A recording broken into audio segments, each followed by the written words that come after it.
හරි. අපි අද වීඩියෝ එකෙන් කතා කරන්නේ live data එකක් කොහොමද බලාගන්නේ කියලා. ඒ වගේමයි live data එකක් ආධාරයෙන් අපිට තව වාහනයක data compare කරන්නේ කොහොමද කියලා තමයි මම අද වීඩියෝ එකෙන් කතා කරන්නේ. එහෙනම් අපි මේ අද භාවිතා කරන්නේ මේ සඳහා Nissan X-Trail කියන මෝටර රථය. මම මුලින්ම මේ වාහනේ ස්කෑන් කරගෙන ඉන්නවා. මම මුලින්ම local diagnosis කරනවා. ඊළඟ මෙතනින් Nissan කියලා search කරගෙන okay then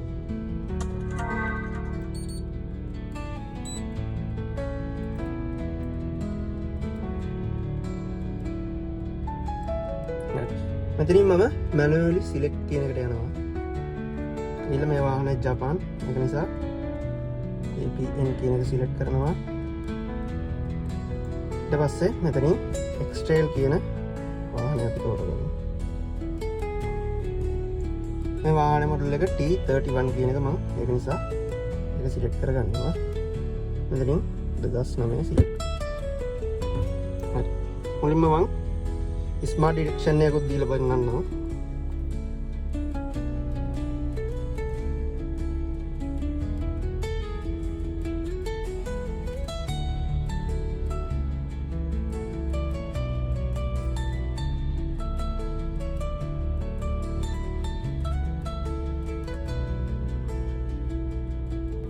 ඊට පස්සේ මම අද පෙන්වන්න හදන්නේ live data එකක් බලන විදිය. අපි කතා කරමු ECU එකට එන data. ඒ කියන්නේ sensors වලින් ECU එකට එන data වල live data බලාගන්නේ කොහොමද කියලා බලමු. එහෙනම් මම මුලින්ම මෙතන ECM එක engine control module කියන එක ඇතුළට යනවා. මම ටච් කරලා මෙතනින් enter දෙනවා.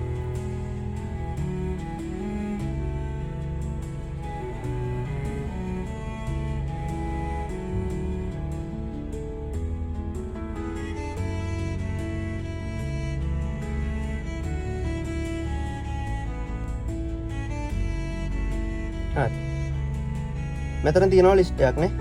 මෙතනින් අපි live data බලන්නේ මෙන්න මේ read data stream කියන එක. අපිට පුළුවන් fault code බලන්න පුළුවන් read fault code. ඒ වගේම fault code clear කරගන්න පුළුවන් clear fault code කියන දණි. එහෙනම් අපි අද කතා කරන්නේ live data එකක් බලන්න. එහෙනම් live data වලට කියන තව නමක් තමයි read data stream කියන එක. මම ඒක select කරගන්නවා. මෙතනින් මම තමන්ගේ purpose එක අනුව අපිට select කරගන්න පුළුවන්. මම ඒක නිසා මෙතන all signal කියන එක දැන්ට select කරගෙන පෙන්නන්නම්. ඊට පස්සේ තියෙනවා මේ බලන්න මේ තියෙන්නේ මේ ECU එකට යම් යම් sensors වලින් ලැබෙන data බලා ගන්න පුළුවන් මෙතනින් select කරලා. හරිද? ඒ වගේමයි මේ මෙතන තියෙනවා 63ක් ඔයාලට පේනවා ඇති. මෙතනින් පුළුවන් මට select page, select all, unselect okay කියලා කොටස් ටිකක් තියෙනවා. මට ඕන නම් පුළුවන් මේ page එක විතර select කරගන්න ඕන නම් select page කියන එක දීලා මේ මට පේන background එක විතර select කරගන්න පුළුවන්. ඒ වගේම උඩ ටිකක් නැහැ. යට ටික select වෙන්නේ නැහැ. එතකොට මෙන්න මේ page එක විතරයි select වෙන්නේ. ඒ වගේමයි මෙතනින් unselect කරගන්නත් පුළුවන්. ඊට අමතරව select all කියන එක දීලා මේ ඔක්කොම ටික එක සැරේ select කරගන්නත් පුළුවන්. ඊට අමතරව මට මෙතනින් අවශ්‍ය කරන යම්කිසි sensor එකක් විතරක් මට check කරගන්න ඕන නම් නැත්නම් අපි කියමුකෝ මොකක් හරි sensor එකක් වැඩ කරන්නේ නැහැ. ඒ sensor එකෙන් data issue එකට එනවද කියලා අපිට බලා ගන්න ඕනේ කියලා. අපිට පුළුවන් මෙතනින් ඒ අදාළ sensor එක මෙතනින් search කරලා ඒ නම search කරලා ගන්නත් පුළුවන්. ඊට අමතරව මෙතනින් ගිහිල්ලා අපිට මෙහෙම select කරගන්නත් පුළුවන්. මම නිකන් ඔයාලට පෙන්නන්නම් engine RPM. engine speed කියලා තියෙන RPM එක නිකන් select කරලා ඔයාලට පෙන්නන්නම්. මෙතනින් okay දෙන්න. okay දුන්නාට පස්සේ මේ බලන්න මේ වාහනේ RPM එක තමයි තියෙන්නේ. ඔන්න මම race කරනකොට වැඩි. හරි. අපිට පුළුවන් මේක graph එකක් විදිහට ගන්න. ඔයාලට පේනවා ඇති මේ පහළ තියෙනවා graph කියලා. graph එකකින් අපිට බලා ගන්නත් පුළුවන් මේ බලන්න.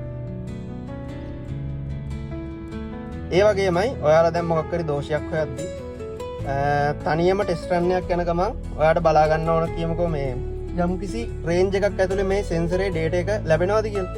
ඔයාලට පුළුවන් අන්න ඒ වගේ අවස්ථාවක මේක check කරගන්න මෙන්න මේ screen එක උඩ එක සැරයක් මෙහෙම touch කරලා touch කරාට පස්සේ ඔයාලට පේනවා මෙතන min max කියලා බටන් එකක් තියෙනවා. අපිට පුළුවන් ඔන්න ඕක සිලෙක්ට් කරලා ඔයාලට මේ chart එකේ යන range එක ඇතුලේ ඔයාට අවශ්‍ය කරන රේන්ජ් එකක් මෙයාට දෙන්න පුළුවන්. අපි නිකන් උදාහරණයක් දෙමු. දැන් මේක RPM එක යන්නේ සාමාන්‍යයෙන් 700 වගේ. මම මෙතන max දෙන්නම් 850 minimum 600ක් දෙන්නම්. දීලා මම ඕකේ කරනවා. ඔයාලට පේනවද? මෙම රේන්ජ් දෙකක් කලර්ස් දෙකකින් ආ. අපිට පුළුවන් මේක එහෙම දුන්නට පස්සේ ඕනනම් මේව වෙනස් කරගන්නත් පුළුවන් මෙහෙම උඩට කරලා. ඒ වගේම මම බලන්න මම දැන් මේ රේන්ජ් එකක් දීලා දෙනවනේ. මේ රේන්ජ් එකෙන් එළියට ගියොත් එහෙම දැන් ඔයාලට අනියම ටෙස්ට් රන් එකක් ඇද්දි මේක දිහා බලාගෙන යන්න බෑනේ.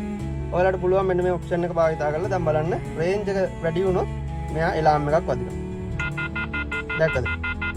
රේන්ජ් එකෙන් එළියට ගිය ගමන් මෙයා alert එකක් එනවා. ඔන්න දැන් සෙන්සරේ රේන්ජ් එකෙන් එළියට ගියේ කියලා. ඔයාලට පුළුවන් මේක අර නිතර භාවිතා කරන කෙනෙක් දන්නවා මේ සෙන්සරෙන් එන්න ඕන අවුට්පුට් එක කොහොමද කියලා. එතකොට ඔයාලට පුළුවන් ඒ සෙන්සරේ යම්කිසි දෝෂයක් තියෙනවා කියලා සැකයක් තියෙනවා නම් ඒ අවුට්පුට් data එක ඔයා දන්නවනම් ඔයාලට පුළුවන් ඒ රේන්ජ් එක හදලා මේ විදිහට චෙක් කරගන්න. දැක්කද? රේන්ජ් එකෙන් එළියට ගියොත් මෙතන alert එකක් වදිනවා. ඒ එක දෙයක්. ඊට අමතරව අපිට පුළුවන් තව දෙයක් කරන්න. ඔයාලට පුළුවන් අපි හිතමු යම්කිසි වාහනයක පොඩි මිස් එකක් තියෙනවා, එන්ජින් මිස් එකක්. ඔයාලට ඒකේ හරියටම ෆෝල්ට් එකක් හොයාගන්න බෑ, ෆෝල්ට් එකක් එන්නේ නැහැ කියලා හිතමු. ඔයාලට පුළුවන් එතකොට එක වාහනයක data එකක් සේව් කරගෙන තවත් වාහනයක් එක්ක ඒක කම්පෙයාර් කරලා බලන්න. අපි කියමු දැන් මේ මම ගත්ත X-Trail යන්නේ. මේකේ මොකක් කර මිස් එකක් තියෙනවා නම් මට පුළුවන් මගේ යාළුවෙක් ගාව හරි තාම නැත්නම් වර්ක්ෂොප් එකේ වාහනයක් තියෙනවා නම් ඒ වාහනේ ලයිව් data ටික සේව් කරගෙන ඔයාලට පුළුවන් මේ වාහනේ මිස් එක තියෙන වාහනෙත් එක්ක කම්පෙයාර් කරලා බලන්න පුළුවන් මොකක් හරි සෙන්සර් එකක ගැටලුවක් තියෙනවද කියලා. සරලව කිව්වොත් ඒක තමයි බලන්න පුළුවන්. හරිද? ඒකෙදි කරන්නේ ඔයා පළවෙනි වාහනේ, ඒ කියන්නේ Tamanට දෝෂ තියෙන වාහන එකක් සේව් කරලා හොඳ වාහනයක් එක්ක කම්පෙයාර් කරන්න පුළුවන්. එහෙම නැත්නම් හොඳ වාහනයක data එකක් සේව් කරන් ඇවිල්ලා මේ දෝෂ තියෙන වාහනෙත් එක්ක කම්පෙයාර් කරලා බලන්නත් පුළුවන්. මම මෙතෙන්දී එක data එකක් විතරක් ගන්නම්. ඔයාට පුළුවන් මෙතන තියෙන මේ data list එකේ සියල්ලම උනත් මේ විදිහට කම්පෙයාර් කරලා බලන්න. හරිද? අපි මුලින්ම මම මේ එකක් විතරක් අරන් ඔයාලට පෙන්නන්නම්. මම සිලෙක්ට් කරගෙන මෙතන යනවා save sample කියලා එකක් තියෙනවා. මම යන ඔන්න save sample කියලා. මෙහා යනවා. එතකොට ඔයා RPM 0 වලද idle ද high speed ද save කරගන්න කියලා. මම මේක දැන් වාහනේ idle එකේ තියෙන නිසා idle කියලා සිලෙක්ට් කරලා ඕකේ දෙන්න.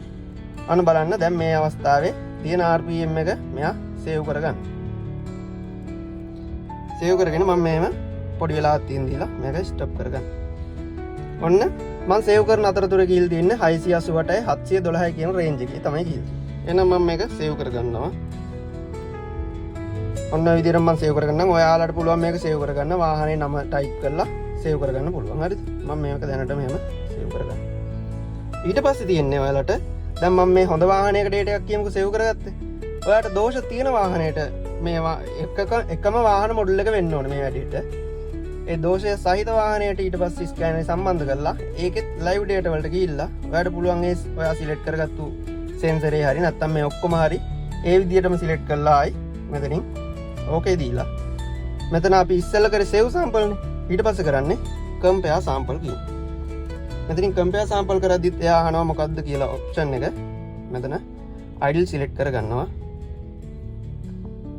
ඕකේ දුන්නා. ඔන්න දැන් මම සේව් කරගත්ත ෆයිල් එක තියෙනවා. ඒක දෙනවා. දුන්නට පස්සේ ඔයාලට පේනවා ස්ටෑන්ඩඩ් රේන්ජ් කියලා එකක් වෙట్లా තියෙනවා. ඒ තියෙන්නේ මම කලින් සේව් කරගත්ත එක. එතනින් එහාට යනවා නම් මේක රතු පාටට මාක් වෙනවා. පේනවද?